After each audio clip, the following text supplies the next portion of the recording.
All right, Shalom. First and foremost, I want to give all praises, honor, and glory to Yahweh, Ba'ashem, Yahushai, Ba'ashem, Ruach Double honors to the apostles and elders of Great Millstone who rule well and teach well. And peace and blessings to the elect out there that's pushing this word in all truth and sincerity. All right, this is going to be a response video to the universal basic income. Originally, Apostle Tahar made a video on it, encouraging brothers to do a response video on it.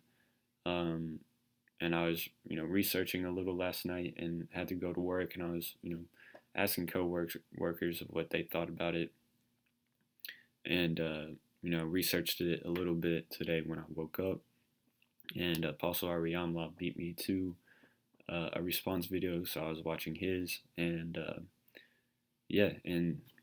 I agree. Apostle Tar, at the end of his video, he was hinting that, is going to cause hyperinflation. And Apostle Ariamla, when he first heard it, he was thinking of the RFID chip. And yeah, so without further ado, I'm gonna start by reading the classic Revelation 13 and 16. It says, "And he causeth all, both small and great, rich and poor, free and bond, to receive a mark in their right hand or in their foreheads, that no man might buy or sell save he that had the mark or the name of the beast or the number of his name." All right, so, and that mark of the beast is the RFID chip. All right, and it's funny because, when I was researching the universal basic income, it wasn't, it was originally an idea to battle the problem of automation and technology taking people's jobs, right? Which would basically be a simple tax on companies that used automation technologies that were taking people's jobs. For example, Walmart using self-checkout aisles would be taxed more, and then that money would be, used to provide for this basic universal income. Or another example would be if there is self-driving trucks and it took jobs away from the truck drivers, then, those companies would be taxed and it'd be used towards that basic income. It wasn't an idea used if there's a huge job layoff, like right now, where there's a shortage in supplies and a shortage in workers. All right, it just doesn't make any sense, because two causes of hyperinflation is when government prints too much money, all right, for their spending, which would happen because in order right now to give everybody money right now, they would either A, have to start printing money, or B, tax the essential workers right now. All right, and if they do tax essential workers, then it would just have to go right back to them. All right, it would collapse the dollar either way. But because you got to understand, like, the millionaires, that they don't really get taxed as much, all right, as middle and lower class, all right, because they have offshore accounts and they avoid taxes. But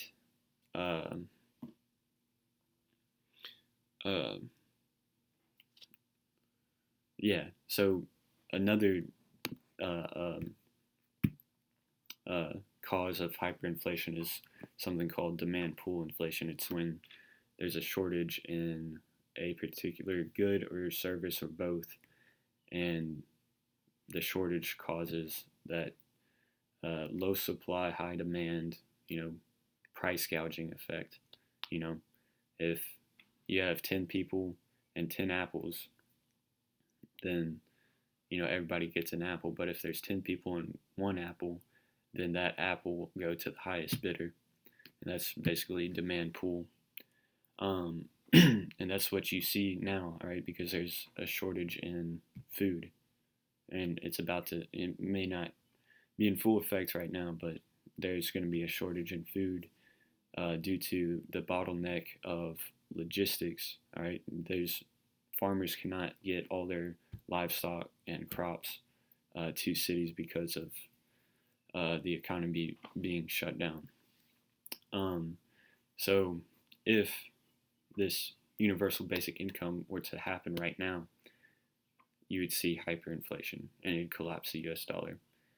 And it would be the perfect opportunity to bring in the mark of the beast, right? Because no matter if you are rich with the US dollar or poor with the US dollar, if you're free or you're a bond, you would have to receive the mark of the beast, right? Because the mark of the beast is going to be offered as a solution, right? And it also made me think of the Microsoft patent. I originally saw this by the brother up in New York, the young elder brother. His YouTube channel is GMS Awakening 144. All right, and let's see if the patent number is on here. Because I was originally looking for the patent number because it is spiritual, but I had to go to this article instead. I'll try to look for it again. Microsoft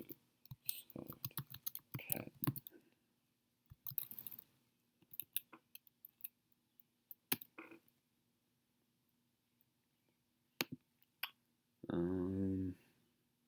Because it was like WO 2020 06. Yeah, here it is. So this is the patent number. And then I think it was like AI at the end of it too.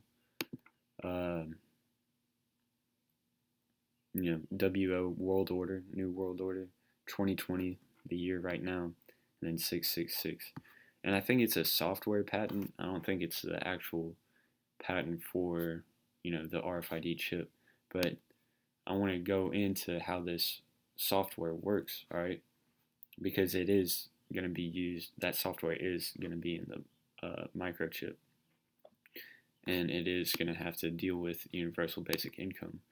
All right, so basically, if you understand cryptocurrency, there's two ways of getting cryptocurrency. You can either buy it with whatever currency you have right now, or you can mine for it. And how you mine for cryptocurrency is you solve basically complex algorithm problems for computers. All right, and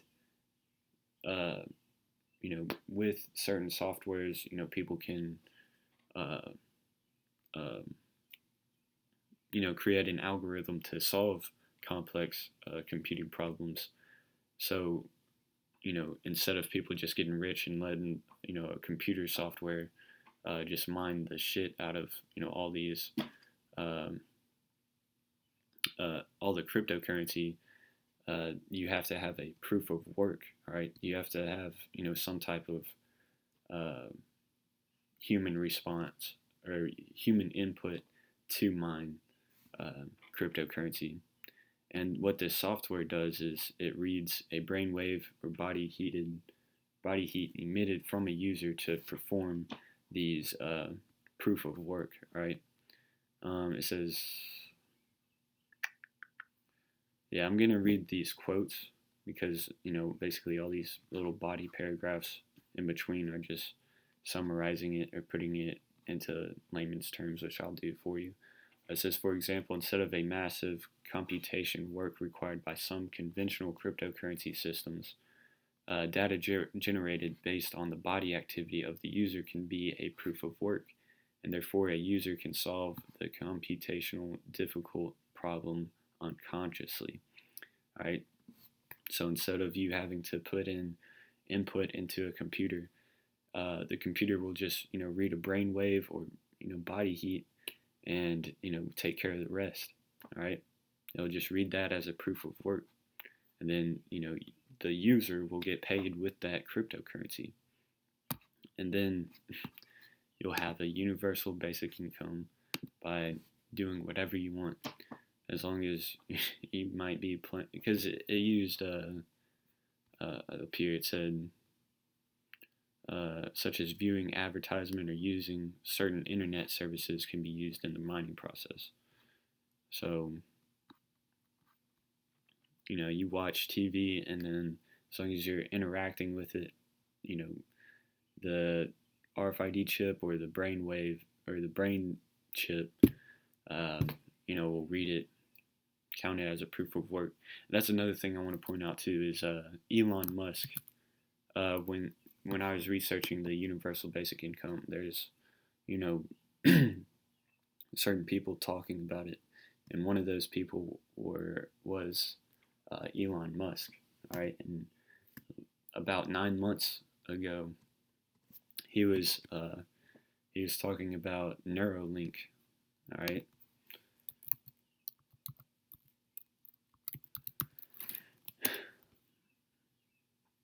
All right, and that's and what he's doing is he's developing a implantable brain machine interface. All right, that sounds like it. I mean, it's evident. All right, I think I brought out enough information, but Elon Musk was talking about universal basic income, and he was talking about how it would have to be a universal basic income would have to be implemented in the future when automation takes people's jobs. But yeah, that's all I have to say about it. It's gonna a universal basic income would collapse this dollar, but it would only work in the New World Order. That's the summary of this video. So with that, I'm going to give all praise, honor, and glory to Yahweh Ba'Shem Yahweh Shai, Ba'Shem Rakawadash, double honors to the apostles and elders who rule well and teach well, and peace and blessings to the elect out there that's pushing this word in all truth and sincerity. Shalom.